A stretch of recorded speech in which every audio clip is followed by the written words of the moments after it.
облыстық дін істер басқармасына қарасты дін мәселелерін зерттеу орталығын құрудың өзі үлкен бір тарихи сәт болды. Себебі дін саласының мамандары елімізде өте тапшы. Сондықтан әдепкі жылдар біз штат саны аз болды бізде. Кейіннен жұмыстың ауқымдығына байланысты штаттарды көбейтіп, қазіргі деңгейге алып келдік. Оның үстіне ең бірінші осы өңірімізде дінаралық келісімді сақтауға жұмыс жасайтын теолог мамандар, дінтанушы мамандар тапшы болды. Сондықтан біз республикадан іздеуге тура келді бізге.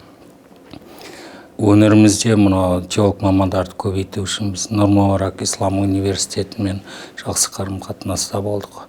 Нәтижесінде біздің алғашқы теолог мамандарымыз өңірдегі сол Нұр Мүбарак университетінде тағылымнан өтті.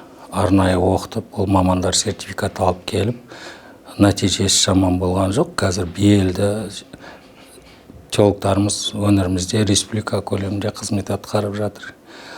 Одан қалды енді осы дін саласына қатысты болғандықтан біз өңірімізбен ғана шектелмей халықаралық бірнеше конференциялар өткіздік.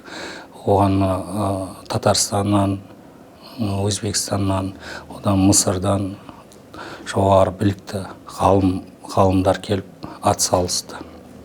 Татарстанмен болған қатынастың нәтижесінде мысалы Сержан бауырымыз магистратураны сол неден Татарстаннан ең жоғары ислам университетінен қорғап келді.